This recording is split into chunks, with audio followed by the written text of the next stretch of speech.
tekyamwesiga so balina mukuba mu torch tamala gajja close range nange just like that.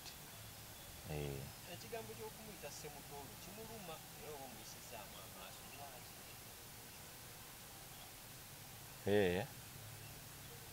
Olimba byagambye. Okay. Genda mu maaso. Nawe ogenda mu maaso nga bw'omuyita Ssemutolo. Kugambye genda mu maaso.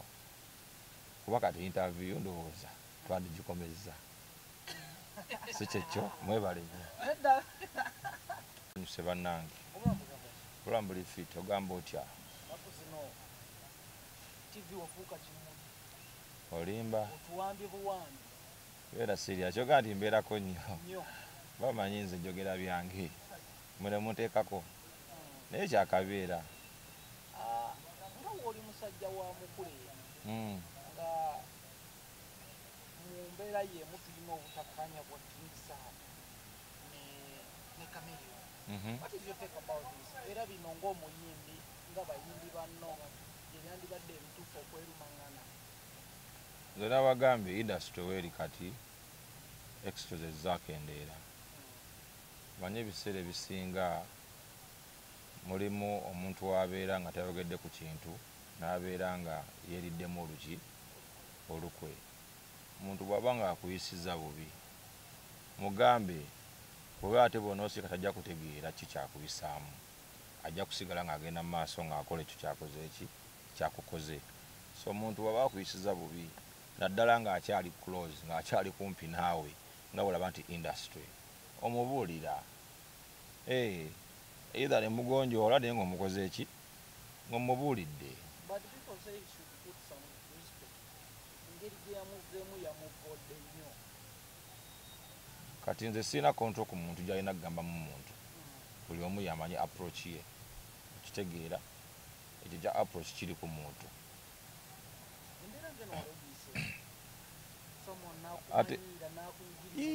Ate nze saamugamba yamanyira saamugamba oba amanyira simugamba mugamba okitegeera mukimanye bulungi nti Ssemutwala amanyidde ebbanga ddene naye namugamba era ne mutegeera mwenna nasirikako ekimala ne ntuuka kati ne mukola ki ne mugamba kuba bagamba webbango bw'otamwemukira teokola ki teweebikka so namuteringa offend nempulira nga kyekyo nenfiiringa relieved yamaani. Kino Chameleone kimulekawa n'ekitiibwa kye? Simanyi we kimuleka nga nze oba buli omu yamanyi ekintu kimukubye kitya kimuafekitinga kitya kati ebyo bibye nze ombuuziza kiri kyegamba nze nga nze kyenkirabamu so neŋŋamba nti ebiseera ebisinga ate n'abantu b'amazima be bavaayo ne boogera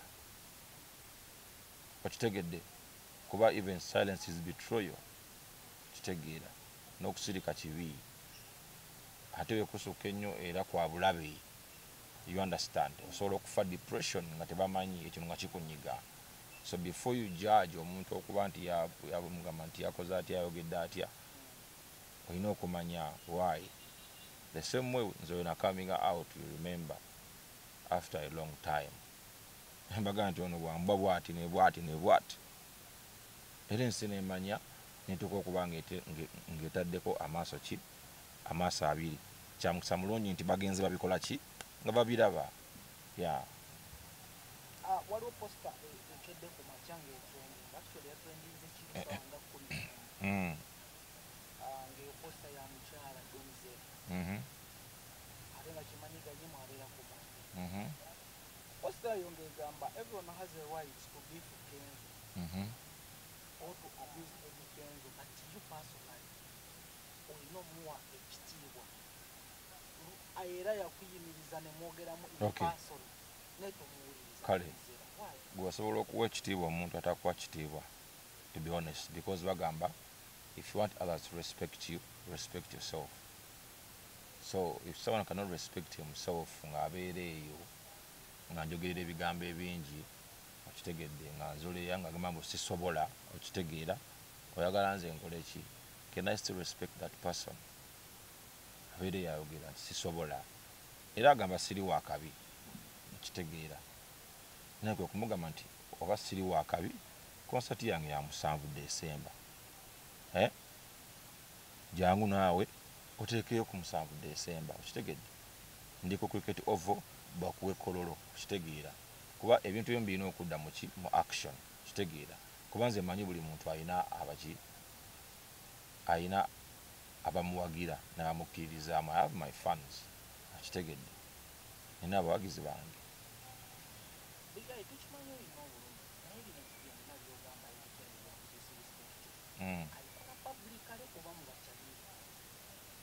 Kati kyolina okumanya we have circles ezimu zetutambuliramu manya nti kyayogedde awantu wonna tekisobola kumala dakiika 10 oba ssaawa nga tekinnatuukako. Bwe kiba kiruddewo okuntuukako aba akyayogera naye wamalira okukyogera bw'ati kiba kyantuuseeko dda okitegeera. Ate ne fights nyingi nnyo mu different gundi ez'enjawulo okitegeera zannwanyisaamu. So ye azanya kaadi ya munda okitegeera eno n'abalaga ekifaananyi kiki ekirungi azanya sympathy card okitegeera.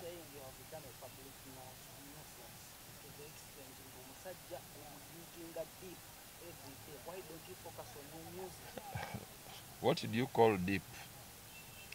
I don't know what you call deep. Yes, so I don't think that exists.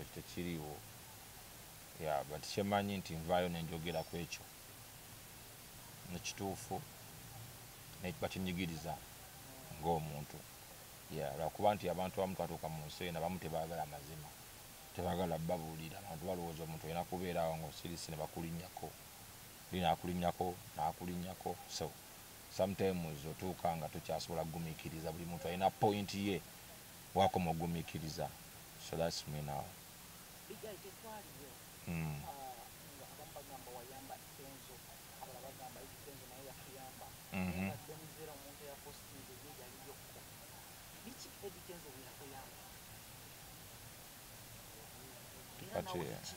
Ekisooka nze ng'omuntu bwe mba nkolera omuntu ekintu ba sena kyensuubira in return. So sisobola kudiscussinga kyenkoledde muntu era nga bwe saagala muntu kubeerawo nga discussinga nnyo kyakoze eki kyankoledde, kuba kyemanyi nti bw'okolera omuntu ekintu abantu baba bakiraba okitegedde ate ne Katonda aba akiraba okitegedde. Tukola ku lwa Katonda. So saa kubeerawo discussinga gondi nakola kino naye n'okola kino oga nti that's not a talk of my level. Why do you think Donzera posted this? I don't know, however, gontwala nnyo side eyo saa nnyo okugenda nnyo kuba nze saa nnyo okwogera kuba ngamba like saagala nnyo ku flexinga nnyo, how can I say, ku exchanging nnyo n'abakyala. So you're pulling me to that side kuba mbawo ekitiibwa kyanjawulo kitegeera. So sisobola kugendayo nnyo eyo. So I think we can ignore that ne tumanya nti bw'aba yena byayogedde ng'omuntu naye view ye as her. So kati view ye means I have no comment about it.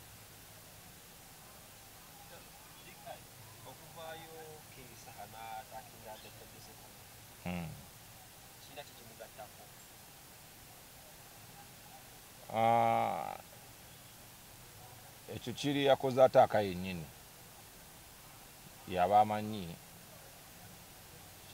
kikyafuna mu ekyo okitegeera.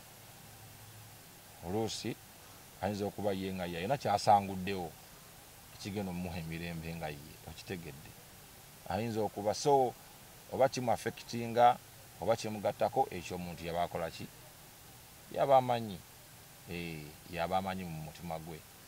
Yamaani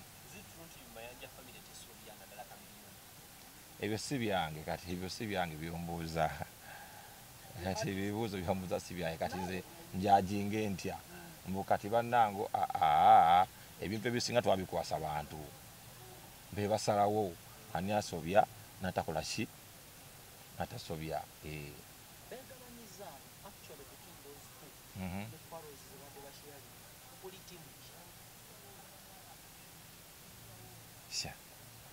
Kati atwagala nze mbeere ttiimu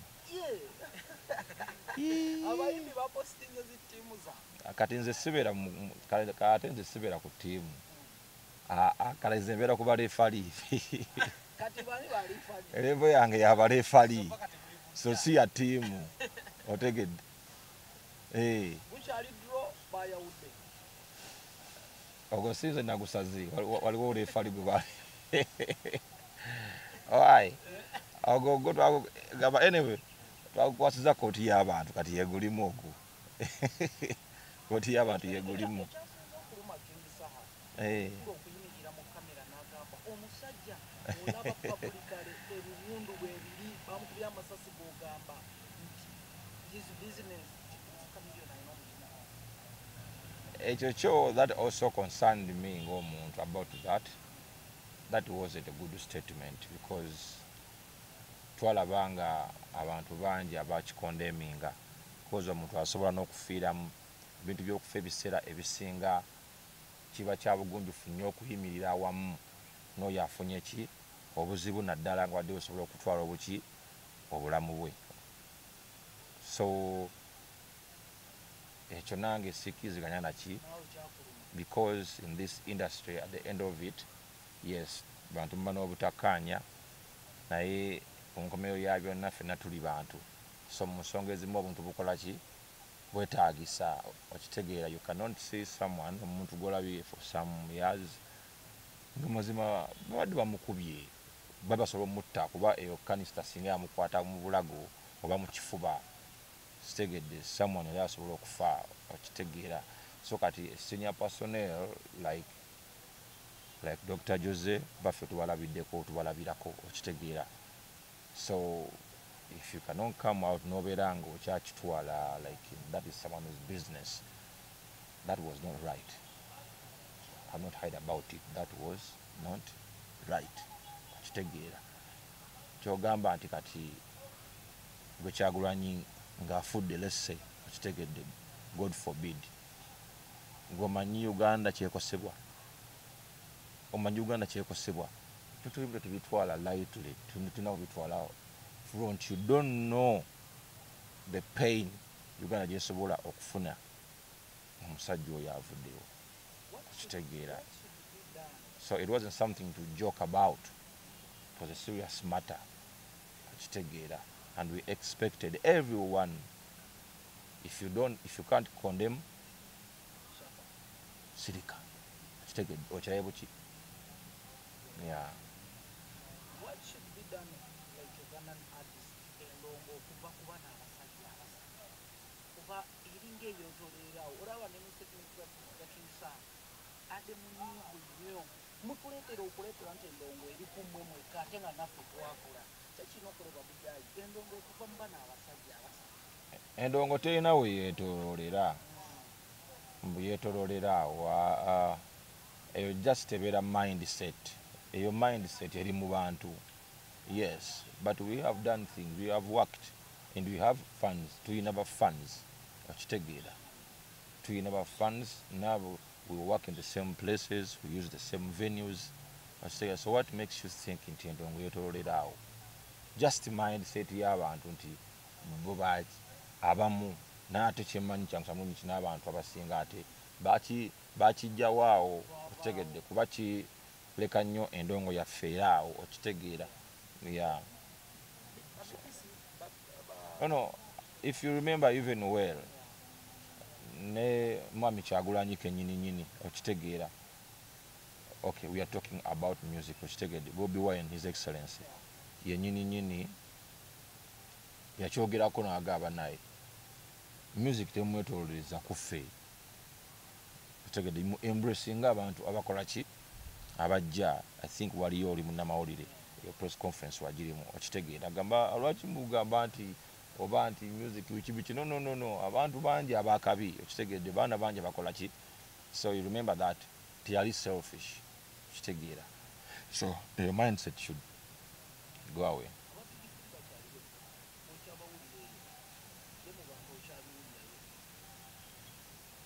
Nja kukola research nzeemu mbuuze ndabe anti kati Bobby kennyini akugamba what do you call the big three? N'agamba bana mubawe chance. Kintu ekyo like nyinyi n'agamba abantu nti kimu kikomye. Bana mubawe eki chance. Industry temugireka wano kufefeka.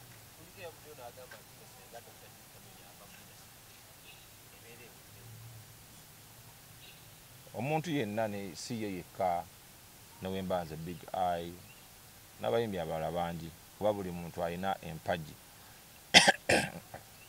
nga stand eyo bw'ogiraba stand ya kamera okitegeera erina empagi 3 okitegeera empagi eri bwevaako era tesobola kubanga ekoze eki erina omugaso okitegedde era eriwo for a reason okitegeera ne stand eyo bwebaawo nga tekuli kamera eyo eba terina mugaso nayo okitegeedde ne kamera bwebaawo nga terina stand era omugaso gukukola ki gukendeera so buli muntu alina omugaso buli muntu alina ettaffaali ku industry eno kabeera ani ne wobeera gwe munnamawulire nga gwavuddewo mu industry eno olwa entertainment era industry eba erina kyeyeetoddeko eba erina kyeyeesazeeko tesobola sigala kyekimu yeah.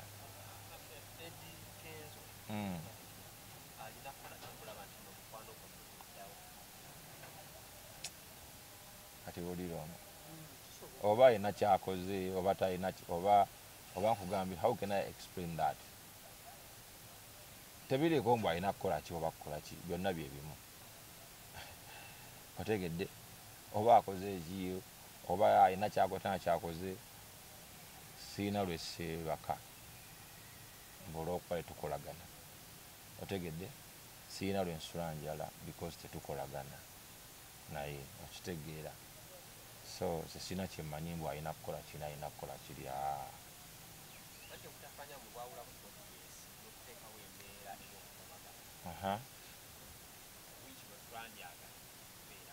ng'ojja kumubuuza ojja kusooka okibuuzeyo ompe feedback ojja kusooka ogenda mubuuze ojja kujja ompe nange feedback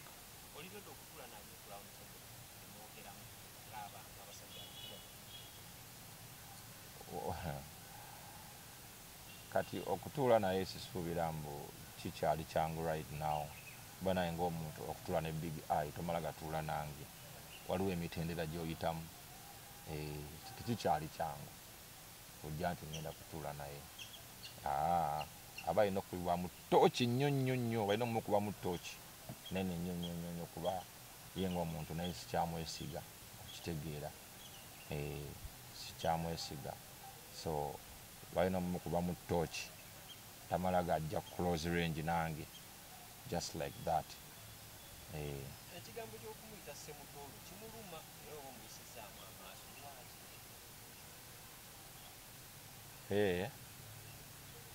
olimba byagambye okay genda mu maaso nawe ogenda mu maaso nga bw'omuyita Ssemutoolo kugambye genda mu maaso kuba kati interview ndowooza twandigikomezza si kyekyo mwebale nnyo